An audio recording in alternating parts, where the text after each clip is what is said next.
Notícias, entrevistas, informação e opinião com credibilidade.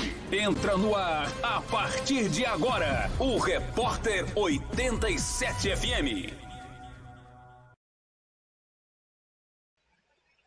Olá, muito boa noite. A partir de agora você começa a acompanhar o programa Repórter 87 aqui na Santa Rita FM e também nos canais do blog do Wallace. Seja muito bem-vindo. Hoje, sexta-feira, geralmente a gente não tem programa na sexta-feira, é importante lembrar isso para você, amigo ouvinte e amigo internauta, mas a gente tem hoje programa especial, tem programa gravado. E hoje vocês vão acompanhar muitas informações, muitas novidades que a gente traz através de uma entrevista com o senador da República, Jean Paul Prats, senador pelo PT do estado do Rio Grande do Norte, em que a gente teve a oportunidade de conversar com ele lá na sede da Rádio Comunitária Santa Rita. Não foi nos estúdios, não foi possível, mas a gente fez uma entrevista lá nos espaços da Rádio Comunitária Santa Rita FM e você vai conferir dentro de alguns minutos essa entrevista que a gente teve, que o nosso amigo Maicon Pontes conduziu com o senador da República. Antes da gente ir para a entrevista, nós tem algumas informações para trazer. É que o prefeito Ivanildinho se reuniu com novos secretários de Finanças e Saúde, porque a gente sabe que teve mudança na pasta da Saúde e da Secretaria Municipal de Finanças. O prefeito Ivanildo Ferreira, ele nomeou para a função da Secretaria Municipal de Saúde Rita de Cássia Alves de Penha Prachedes Ferreira, conhecida muito como Cássia Penha, e que já atuava na Secretaria de Saúde como assessora técnica. E também é importante ressaltar o currículo, né, de Cássia Penha. Ela é assistente social, sanitarista, pedagoga, especialista em saúde pública e sistemas de hospitais públicos. É uma pessoa que tem larga experiência no serviço público, principalmente na administração municipal, né?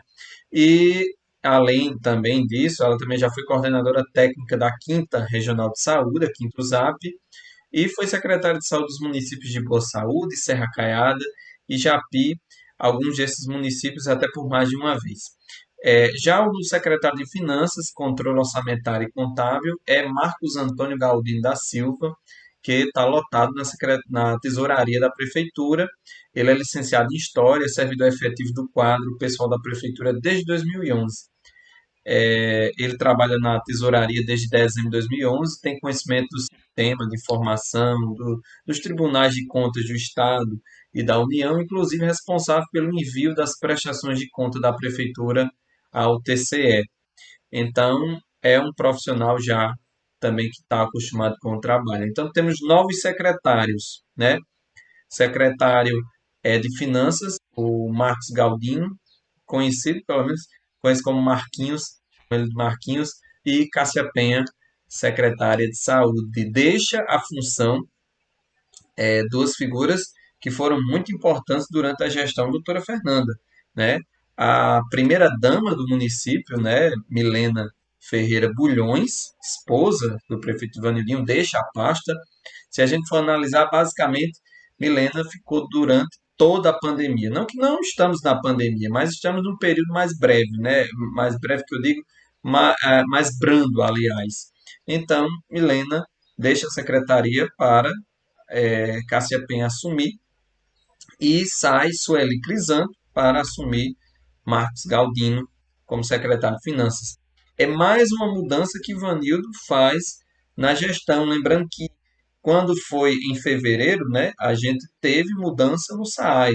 Né, a gente viu o prefeito Ivanildinho tirar o Ângelo Giuseppe, conhecido como Zep, levou para a Secretaria de Planejamento do município e também parte da pasta de assumiu parte das funções relativas à iluminação pública e assumiu no lugar de Zep Fábio Dias, né?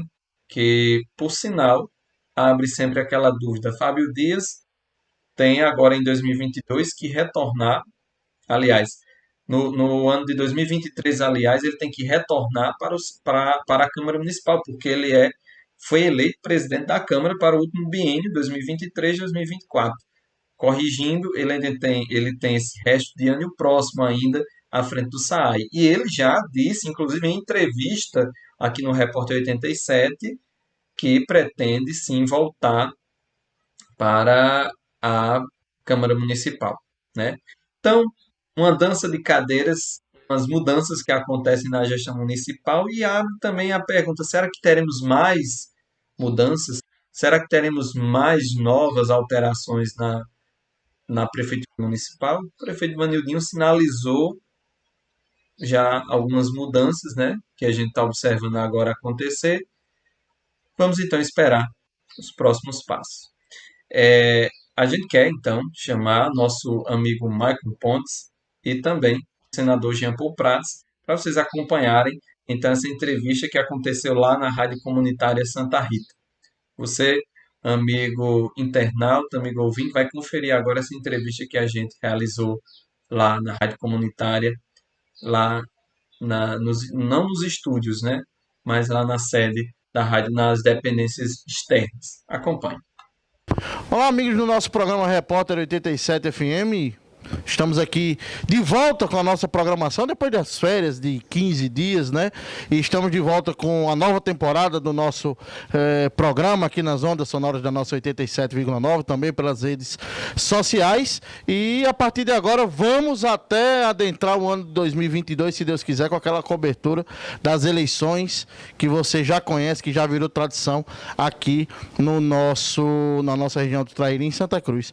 E hoje nosso programa tem a satisfação de receber nosso retorno pós-férias o senador pelo PT, o senador Jean Paul Prats, que também, além disso, é líder da minoria no Senado Federal, que é um cargo, uma condição muito importante, né?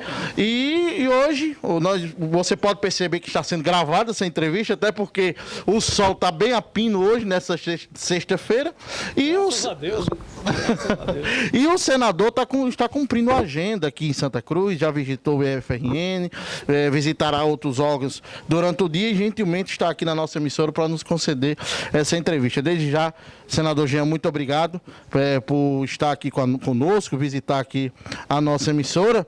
Senador, cumprindo a agenda hoje durante todo o dia aqui na cidade de Santa Cruz. Pois é, Michael, saudar você, saudar o Wallace que está aqui com a gente atrás das câmeras e nas carrapetas, né? Que tudo se faz em 2 ou 3, basicamente. Esse é o trabalho de nós todos. Aqui o nosso glorioso Hugo, né? Saudoso Hugo aí, que foi um dos precursores aqui da rádio. Então, saudar primeiramente a vocês por estar recuperando esse importante canal aí de comunicação com a comunidade, trazer reportagens, entrevistas como essa da nossa aqui, que vem a Santa Cruz. Viemos agora a Santa Cruz trazer, além da notícia das nossas emendas, né, majoritariamente na área de saúde, quase R$500 milhão já dedicados ao município de Santa Cruz, mais R$2,5 milhões dedicados à região do Trairi, em 2 anos apenas de orçamento, né? Eu só tive 2 orçamentos. Nesses 2 orçamentos eu dediquei recursos a todas as cidades do Rio Grande do Norte, sem nenhuma exceção. 167 municípios receberam algum recurso do mandato do senador Jean. Então estamos aqui para fazer esse reencontro com a cidade, conversar com as pessoas, visitar o IF, que é um ponto de referência importantíssimo aqui, a universidade também, a produção aviária, que a gente quer ajudar a desenvolver, conjuntamente com o SEBRAE, nossos amigos João Hélio e demais componentes do SEBRAE do Rio Grande do Norte. Queremos abrir um mercado, possivelmente trazer uma comitiva de olheiros, empresários e exportadores de países árabes que podem se interessar por essa, não só pelas aves, como também caprinos e ovinos, mas mais propriamente aqui por esse projeto aviário, né? Então, assim, estamos à disposição aqui conversar com vocês sobre a economia de Santa Cruz, sobre o que a gente pode fazer pela região, ainda mais durante os próximos 2 orçamentos. e no porvir aí, na medida do possível. Uma das nossas preocupações, senador, é a questão das universidades e dos institutos federais, como o senhor já falou, né? Citou aqui o IFRN e o UFRN de Santa Cruz, né? Hoje Santa Cruz virou uma cidade universitária, né? Somos um polo da saúde na UFRN, no IFRN tem vários cursos, informática, enfim, que também trazem são muito positivos para o município. E o senhor vê algum perigo de haver cada vez mais um desinvestimento, né, na educação superior, na educação técnica? E se seu mandato tem contribuído com esses institutos, principalmente aqui com o campus de Santa Cruz? Olha, Michael, vou dizer que sim. Infelizmente, eu tenho que dizer que há risco, sim. O risco é de curto prazo. Eu espero que ele não ultrapasse 2022, que em 2023 nós tenhamos um governo federal que, de fato, volte a valorizar a educação pública de qualidade, gratuita, né, provida pelo Estado brasileiro para quem realmente precisa. Né? O IFRN, os IFRNs, são uma porta maravilhosa, ilimitada de oportunidades. Quem esteve lá ou está sabe do que eu estou falando. Quanto mais desfavorecida é a pessoa, mais o potencial de crescimento ela tem ao frequentar o IF, ao ter esse hiperespaço, essa porta para o futuro, né, que é a educação técnica, e a mesma coisa vale para as universidades federais também. Então, trabalhar contra isso, secando os recursos, desidratando essas entidades aos poucos, mesmo que disfarçadamente, como está sendo feito nesse momento, onde os IFs estão... Eles só não estão na penúria total porque eles são novos. Porque a maior parte dessas estruturas foi conseguida agora, recentemente, no governo Lula, através da intervenção direta da então deputada federal Fátima Bezerra, que não foi só fazer inauguração, não. Ela brigou para colocarem nas listas dos novos IFs várias cidades do Rio Grande do Norte. O Rio Grande do Norte, proporcionalmente a Paraíba e outros estados do mesmo tamanho, recebeu muito mais IFs. Isso é luta, isso é argumentação, é preparar projeto, é organizar com os reitores, é fazer, enfim, nós conseguimos isso. Então nós hoje temos uma massa crítica, um número de IFs mais importante do que estados semelhantes, e nós temos que brigar por isso. Só não está na penúria, como eu disse, porque esses IFs são novos. A deterioração deles começa ali aos 5, 6 anos, e aí eles vão ter que começar a reformar, arrumar, expandir, ampliar. Então, a gente não sente, mas já estão desidratados. A Universidade Federal do Rio Grande do Norte, a UFESA e os IFs hoje não têm orçamento de custeio. Significa o seguinte: se quebrar um ar-condicionado, não tem como consertar. Ou o professor, servidores, etc., fazem uma vaquinha e consertam, se a sala for importante, ou tem que funcionar desligado. Tá? Esse é onde a gente está. Como é que a gente ajuda? Como a gente não pode bancar os IFs com um mandato tem 15 milhões de emenda por ano, a gente não pode se comprometer a bancar todos os IFs de uma vez, e nem é papel do mandato parlamentar. Nós estamos ajudando no que mais faz falta no momento de pandemia como esse e pós-pandemia, que é a assistência estudantil. Tanto eu quanto a deputada Natália fizemos, então, emenda para ajudar os estudantes, aqueles mais necessitados dos que já estão lá, para continuarem indo à aula, continuarem, por exemplo, pagando aluguel. Você sabia que aqui, evidentemente, vocês sabem que a maior parte dos estudantes, metade é de Santa Cruz, mas metade é de todos os lugares do Trairi e do Rio Grande do Norte. Inclusive de cidades onde tem outros IFs, como Currais Novos, que há uma troca por conta das áreas de especialização. Então, tem muita gente que mexe na economia de Santa Cruz porque mora aqui como estudante. Paga aluguel, come, bebe, sai à noite, né? Compra material escolar, vive em Santa Cruz durante esse tempo. E eu costumo dizer que esse pessoal, inclusive, gira mais a economia até individualmente, per capita, do que um romeiro de uma pessoa que visita o santuário. Porque o cara que visita o santuário, vocês sabem, a maioria traz a comida, vem de ônibus e nem dorme aqui. Então, é valorizado o processo do turismo religioso? Sim, muito, muito, muito. É o principal carro-chefe da cidade, não há dúvida nenhuma, foi uma grande conquista, uma grande realização. Mas nós não podemos nos descuidar em Santa Cruz do resto da economia. Não vamos viver de romaria, não vamos viver de visita só. Que essa visita, ela tem limitações. Que gira a economia mesmo os estudantes que vêm morar aqui, é uma cidade polo universitária, girar a economia no que a economia tem a oferecer, e, por exemplo, essa questão da criação de aves e outros, e para isso é preciso gerir direito à água, os recursos hídricos, há uma discussão aqui sobre isso, é importante que ela seja bem racional, não contaminada pela política, mas tecnicamente estudada, e tem outras atividades que a gente vai poder desenvolver, inclusive energia renovável. Santa Cruz está embaixo dos principais linhões de transmissão. Tem um potencial de energia solar aqui, nessas áreas todas aqui, que elas vão conectar direto na subestação de Santa Cruz. Então você não tem problema de linha de transmissão.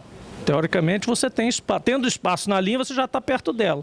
E a energia solar, diferente da eólica, ela precisa estar próxima da energia da linha de transmissão, porque ela ainda é mais cara do que a eólica. Então, ela precisa ter essa compensação. Enfim, nós temos muito potencial a desenvolver, e o que eu quero dizer é justamente que a gente não pode deitar em berço esplêndido, achando que apenas a questão de ter um monumento, de ter um teleférico, de ter o turismo religioso, resolve todos os problemas da cidade. Precisamos aproveitar justamente esse grande feito para alavancar outros feitos e outros segmentos da economia para transformar realmente a cidade numa cidade consolidada como cidade polo. Eu ia até perguntar, senador, sobre essa questão de energia renovável, né? Você o seu trabalho fora da política é com isso também, né? E você nos traz a questão da energia solar, que aqui em Santa Cruz é muito eficaz, é muito abundante, e estamos realmente próximos de linhões, né? Então isso com certeza é uma situação que pode ser explorada, que pode ser discutida aqui na nossa cidade. Senador, vamos falar aqui de política rapidinho. O senhor assumiu a vaga no Senado Federal com a eleição da governadora Fátima, né? É uma pessoa já muito conhecida nos bastidores, não é de hoje que trabalha no Rio Grande do Norte, trabalha no Rio Grande do Norte há muitos anos. Recentemente foi candidato a prefeito de Natal, foi o segundo colocado, né? Lá na cidade de Natal. E estamos vendo, claro, borbulham pesquisa para todo tipo, né? Para quem acredita, não acredita, tem pesquisa para todo tipo. Até porque não é candidato, tem pesquisa. Tem pesquisa para todo mundo. E a eleição do Senado Federal é uma eleição das mais emboladas, segundo os institutos de pesquisa, né? Os números. Lá, nesses números, o senhor ainda não aparece tão bem colocado, né? O senhor já frisou, já falou que é pré-candidato ao Senado da República. Mesmo com esses números ainda não sendo tão positivos, pelo menos no momento, a sua candidatura segue firme, será firme e terá realmente continuação? Com certeza, Michael, não há dúvida nenhuma disso. Veja, o processo ele é muito antecipado por vezes, e ele é constituído de balões de ensaio. Quem não está na cadeira, quem está na cadeira hoje no Senado? Gostando ou não gostando? É o senador Jean. A cadeira que está em disputa, eu estou sentado nela. Então o que eu tenho que fazer, sinceramente, se fosse você no meu lugar? Você vai ficar entrando em picuinha com fulano ou ciclano, se fulano vai ser, você não sabe nem quem vão ser os adversários. Tem dois da área mais governista federal, bolsonarista, como queiram chamar, que estão se bicando, se digladiando para ser o candidato de Bolsonaro, que a pesquisa mostra que leva o cara para baixo. A última pesquisa que teve, associando nomes de presidenciáveis a candidatos ao Senado, me colocou na primeira posição. Você chegou a ver essa pesquisa? Não. Essa é importante, porque essa pergunta ao eleitor é o seguinte: se Jean for candidato com Lula e Rogério Marinho ou Fábio Faria forem candidatos com Bolsonaro, em quem você vota? Aí eu apareço com 27% na frente de todos eles. Eles vão para 24, 22, quando é a dobradinha. Essa pergunta interessa, porque a eleição não vai ser isolada, a eleição vai ser a chapa do Lula e a chapa do Bolsonaro. Esta eleição. A chapa de Fátima e a chapa do anti-Fátima, que não apareceu ainda também. Então por que a eleição do Senado está disputada? Primeiro porque ninguém quer disputar o governo com Fátima. Apareceu um candidato, o deputado Benes aí, apareceu ali meio quase com vergonha de aparecer. Volta e meia tem que perguntar de novo para ele se ele ainda é candidato, né? E ninguém mais. As pesquisas que você está mencionando para o governo, por exemplo, elas são feitas em cima da especulação. É ciclano, é fulano que pode ser candidato, mas ninguém diz sou candidato contra a Fátima. Todo mundo quer a cadeira do Senado, que acha que lá tem um suplente, que não é bem conhecido ainda, mas aguardem. Que o trabalho a gente está fazendo. Estamos fazendo nosso dever de casa. Estamos conversando sim com Fátima, com as nossas bases do Partido dos Trabalhadores, que não decide aliança, muito menos candidato, de cima para baixo. É um processo de construção. E estamos conversando com o presidente Lula várias vezes. E eu não tenho apego a nada disso aí.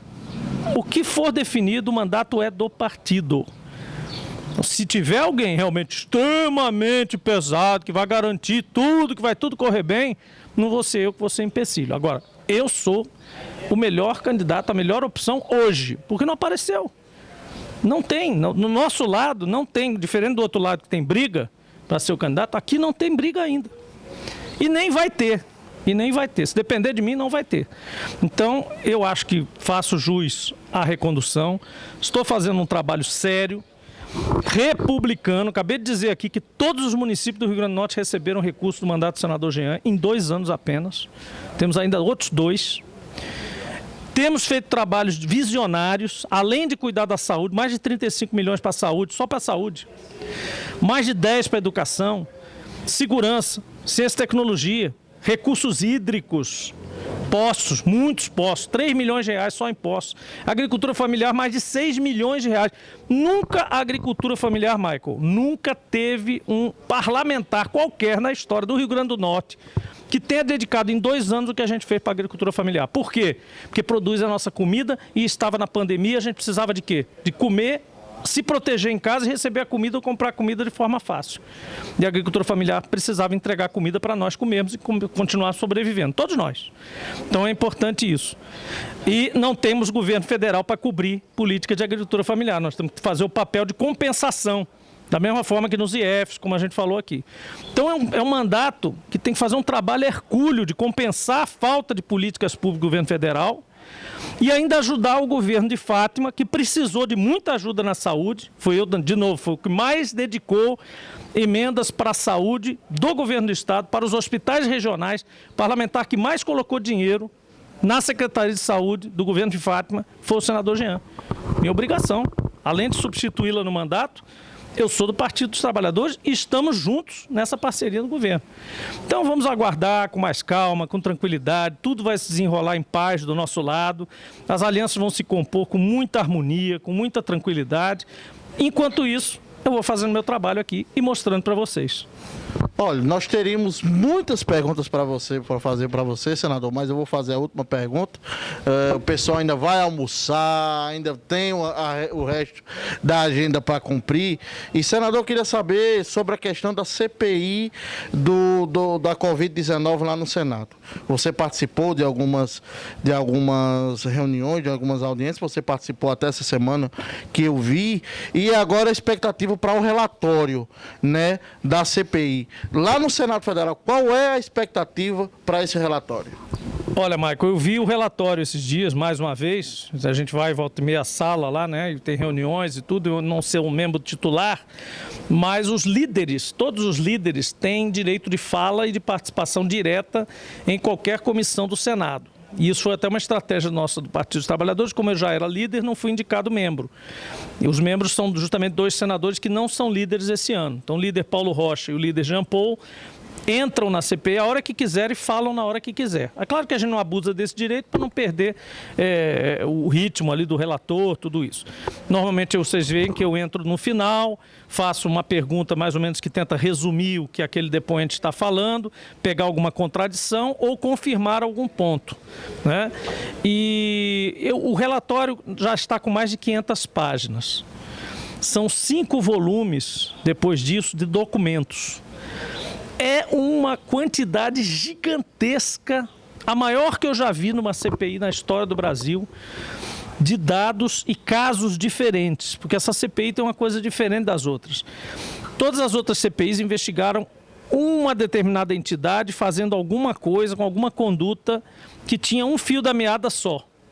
Essa CPI não, ela começou de um jeito investigando uma coisa e foram abrindo várias outras investigações, até da nessa na Prevent Senior, que é a pior de todas, né? Que era a gente que matava para testar medicamentos ou teses, admitia o risco de matar idosos para testar teses médicas. Isso é mengelianismo, isso é o médico nazista dos campos de concentração. Ele fazia isso. Ele pegava crianças e injetava cor nos olhos, fazia tratamentos que ninguém ousaria fazer com seres humanos, porque essas pessoas eram judias e tinham aquela tese toda. Não estou mal comparando a questão da perseguição aos judeus, mas é tão grave quanto você pegar pessoas à revelia, e pessoas, inclusive, que estão pagando um plano caro, porque esse Prevent Center era um plano caro, e fazer testes por acreditar realmente que você precisa desenvolver uma tese de um remédio que pode jogar pessoas na rua. Então, eles achavam realmente que iam desenvolver estatísticas, que iam provar para o presidente da República que, olha, o senhor está certo, distribua remédio, não precisa se preocupar tanto com vacina, faz a economia girar, que o Brasil vai ser o cara que vai sair primeiro dessa história toda com a economia recuperada. Isso era uma tese desses caras. Então a CPI está em várias áreas, aí tem a questão da vacina da Davat, tem a questão da intermediação de negócios no governo, dos picaretas que usavam logomarcas e brasões de entidades multilaterais, entidades internacionais.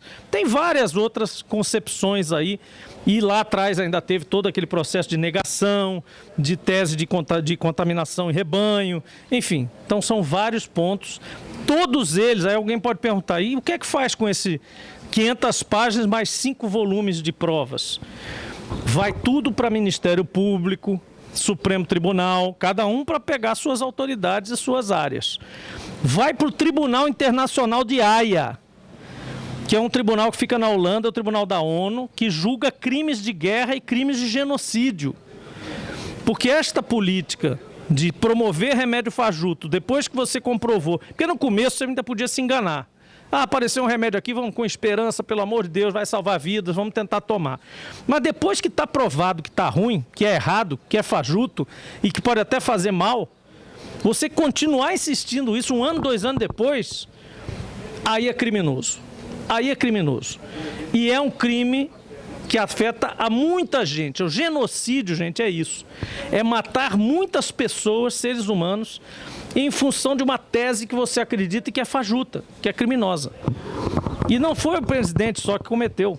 Várias pessoas incorreram no crime de genocídio. Esse último que teve com a gente essa semana, que era um mero sujeito de rede social, ele fazia isso, ele dizia, é liberdade de expressão. Não é liberdade de expressão. Liberdade de expressão é quando você tem lá o seu círculo de amigos, você expressa a sua expressão ali. Mas quando você turbina postagens, compartilha e paga para elas se massificarem com teses que são completamente morticidas, você é genocida.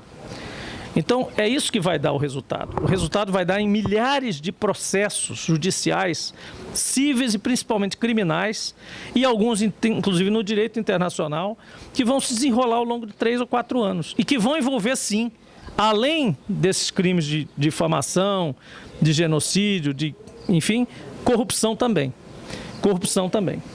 Porque teve gente que se locupletou tentando vender vacina, ou vacina que não existia, ou vacina que existia, mas enfim, ganhando comissão, fazendo negócio em plena pandemia.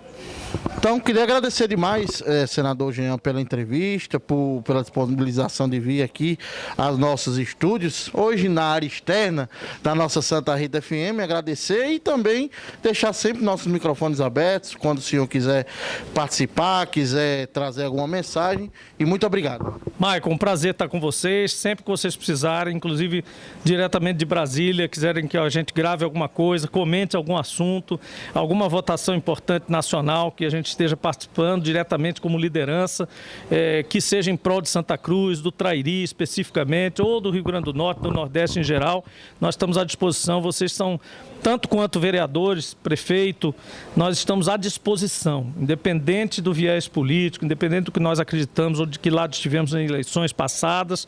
Eu sou representante do Estado do Rio Grande do Norte no Senado, estou à disposição de vocês, que são um veículo de captação, não só de emissão de informações na cidade, como também dos representantes legislativo e executivo da cidade. Então fiquem à vontade sempre para contar com o nosso mandato. Muito obrigado, senador. Voltamos agora com o nosso repórter 87, o Wallace, é com você. Olha só, mais uma entrevista realizada aqui no Repórter 87, senador Jean, então, já deixando claro que vai ser o nome do PT para a próxima eleição e parece ter fôlego, né? Parece que está demonstrando ter muita disposição para disputar um pleito em que ele até agora, vale lembrar, não é o favorito nas pesquisas. Possa ser que a deputada, a governadora Fátima Bezerra consiga puxar, alavancar a campanha dele, mas é muito difícil pelos números da pesquisa. Pode mudar isso? Claro, podemos ter mudanças, mas de momento a gente não consegue visualizar. Entrevista realizada pelo Repórter 87, que você acompanhou aqui nessa sexta-feira excepcional que a gente tem um programa gravado, mas você acompanha sempre boas entrevistas e informações aqui no Repórter 87. Nós queremos agradecer a sua audiência até agora, você amigo ouvinte, você amigo internauta, e lembrar que na próxima segunda-feira a gente está de volta, né, apenas nas redes sociais. Apenas nas redes sociais a gente vai estar ao vivo. E já sabe, na terça-feira é rede social e rádio ao mesmo tempo que a gente tem o Repórter 87. Você que nos acompanhou até esse momento, muito obrigado por sua audiência. Tome cuidado, tenha um ótimo final de semana. Fiquem todos com Deus. Até a próxima. Tchau.